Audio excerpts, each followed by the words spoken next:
Hello students, hello friends, hello guys. First of all, good morning to everyone. आज के नए video lecture के साथ एक बार फिर आपका स्वागत है। और आज के नए वीडियो लेक्चर में आज का जो टॉपिक है वो है प्रेजेंट परफेक्ट टेंस की पैसिव वॉइस। जैसा कि आप सभी जानते हैं, पैसिव वॉइस इंग्लिश ग्रामर में बहुत ही इंपॉर्टेंट टॉपिक है।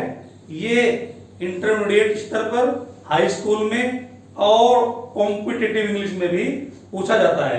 यदि आप कोई कंपटीशन की तैयारी कर रहे हैं तो आपके लिए बहुत ही अच्छा टॉपिक रहने वाला है आज का। आपको वीडियो को शुरू से आखिर तक देखना है और चैनल सब्सक्राइब नहीं किया है तो सब्सक्राइब करें, लाइक करें, शेयर करें ताकि लेटेस्ट अपडेट आप तक पहुंचती रहे। एक बार फिर शेयर करने में कंजूसी ना करें। आप वीडियो देख लेते हैं, शेयर करने में कंजूसी करते हैं। यदि आप इसे सब्सक्राइब कर लेते हैं तो प्रतिदिन की अपडेट आपको आनी ही आनी है। और ये हमारा आपसे प्रॉमिस है, हमें आपको सब कुछ पढ़ाना ही पढ़ाना है। तो आपको वीडियो को शुरू से आखिर तक देखना है और चैनल को सब्सक्राइब करें, लाइक करें, शेयर करें, अपने मित्रों को बताएं कि बहुत ही अच्छा चैनल है घर बैठे इंग्लिश सीखने के लिए। तो देखते हैं आज के वीडियो लेक्चर क्या है, प्रेजेंट परफेक्ट टेंस की पैसिव वॉइस। रूल देख लेते हैं पहले। इस टेंस में पैसिव वॉइस बनाते समय सब्जेक्ट के अनुसार helping verb had been, have been के साथ थर्ड फॉर्म ठोकते हैं, यानी कि थर्ड फॉर्म लगाते हैं।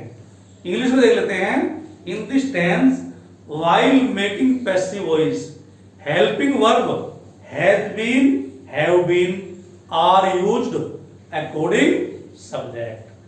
थर्ड फॉर्म तो पैसिव वॉइस में आनी ही आनी है। चेंज क्या होता है? चेंज होता है हेल्पिंग वर्ब। जिस तरह आपने पहले टेंस की पढ़ी थी पैसिव वॉइस प्रेजेंट इंडेफिनिट की, उसमें हेल्पिंग वर्ब क्या थी? Is, am, are. दूसरे टेंस की पढ़ी थी प्रेजेंट कंटीन्यूअस की, उसमें हेल्पिंग वर्ब क्या थी? Is being, are being, am being. आज आप तीसरे टेंस की पैसिव पढ़ रहे हैं। इसकी हिंदी पहचान क्या होती है?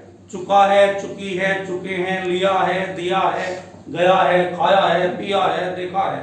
इसके कहने का मतलब मेरे कोई कार्य जस्ट नाउ बिल्कुल अभी अभी समाप्त हुआ है। वह दिल्ली चला गया है, अभी गया बस।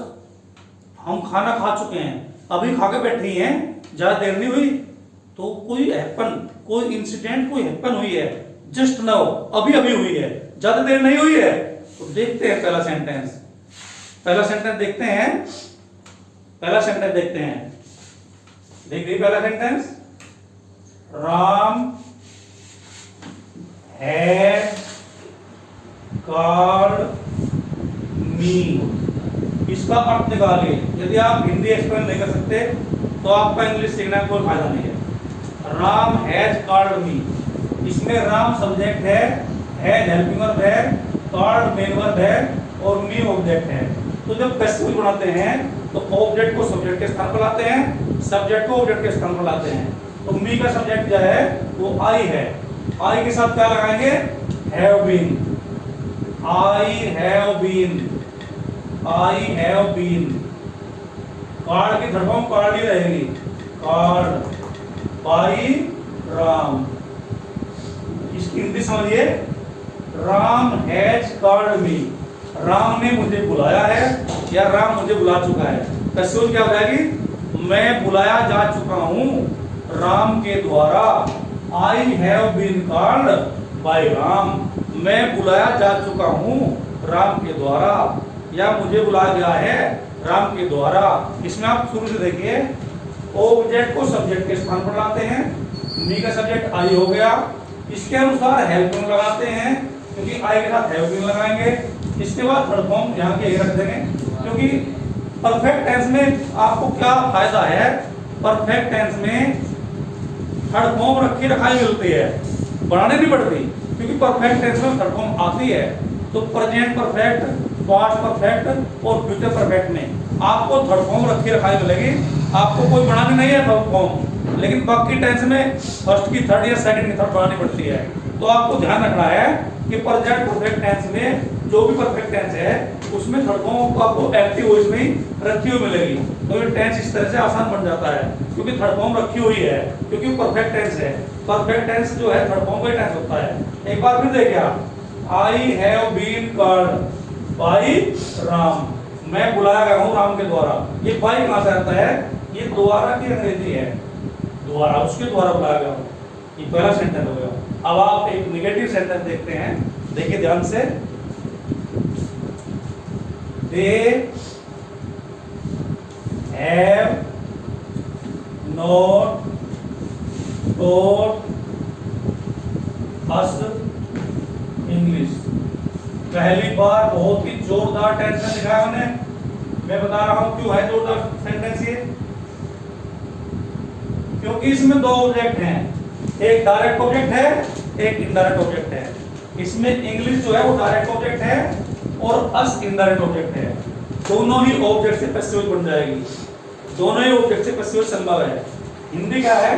They have not taught us English, उन्होंने हमें अंग्रेजी नहीं पढ़ाई है, या वे हमें अंग्रेजी नहीं पढ़ा चुके हैं, क्योंकि इसकी पहचान जो है चुका है, चुकी है, लिया है, दिया है, गया है, इस तरह से है। तो इसमें पहले हम बढ़ाते हैं इनडायरेक्ट ऑब्जेक्ट से। ध्यान से देखिए आप, इनडायरेक्ट ऑब्जेक्ट क्या है? अस है, अस का सब्जेक्ट वी, तो वी प्लूरल नंबर है। प्लूरल नंबर का क्या प्रयोग करेंगे? Have been. We have not been taught English by them. मतलब क्या होगा? हमें अंग्रेजी नहीं पढ़ाई गई है उनके द्वारा। अब इसी सेंटेंस को डायरेक्ट ऑब्जेक्ट से देख लेते हैं। इसमें डायरेक्ट ऑब्जेक्ट क्या है? इंग्लिश है, तो इंग्लिश का सब्जेक्ट इंग्लिश ही रहेगा। मैंने आपको बहुत अच्छी तरह समझाया था। आई का मी का आई, ई का हिम का ही, सी का हर का सी, यू का यू का यू, दे का देम का दे, वी का अस का वी, इट का इट, हु का बाय वो का हु।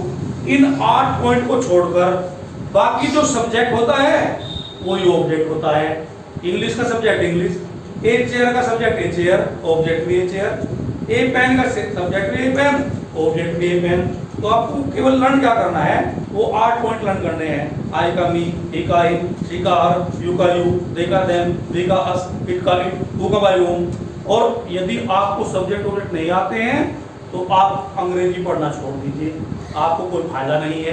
एक पॉइंट याद होना चाहिए, subject object, possessive case, possessive pronoun, I के साथ माई, ही के साथ इट, सी के साथ हर, इस तरह से सब याद होना चाहिए। हम आपको सब कुछ बताने वाले हैं, आपको केवल चैनल को सब्सक्राइब करना है।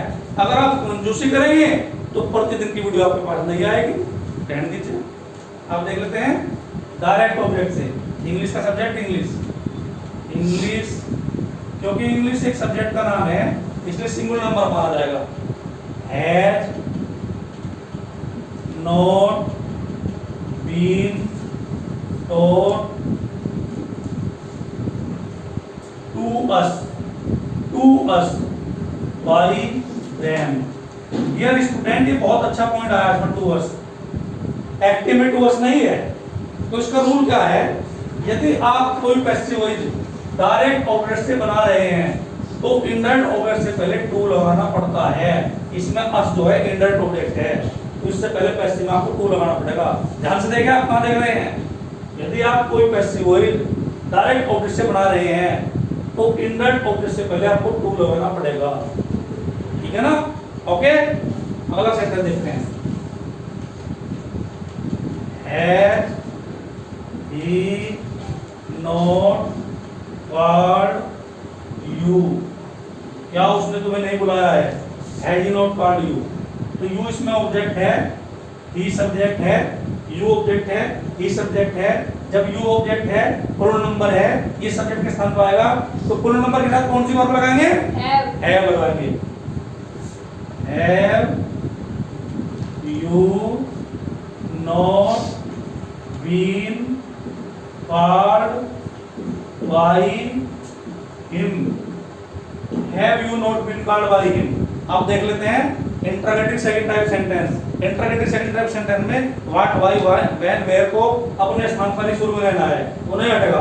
हु वाला वाक्य देखते हैं। हु का वाक्य सबसे इंपॉर्टेंट होता है, अक्सर एग्जाम में पूछा जाता है। हु का ऑब्जेक्ट, हु का object Who? By whom? By whom, whom, By whom, whom? By whom. देखते हैं, हु कॉल्स यू, तुम्हें कौन बुलाता है। बाय होम शुरू में ठोक देंगे, बाय होम को शुरू में ठोकना है। By whom are you called, by whom are you, you are you called, तुम किसके द्वारा बुलाए जाते हो। हु कॉल्स यू, तुम्हें कौन बुलाता है। By whom are you called, ठीक तो है। By whom are you called, भाई हु कॉल्स यू, तुम्हें कौन बुलाता है। हु का बाय होम हो गया, by whom, you pronoun directly आ रहा है, आर यू कॉल्ड, तुम किसके द्वारा बुलाए जाते हो। तो डियर स्टूडेंट, इस तरह की जानकारी के लिए हमारे चैनल को लाइक करें, सब्सक्राइब करें और बेल आइकन दबाना न भूलें। एक बार फिर कह रहा हूं, सब्सक्राइब करने में कंजूसी न करें, ताकि लेटेस्ट अपडेट आप तक पहुंचती रहे, आप ग्रामर अच्छी तरह सीख लें। That's all for the day, have a good day.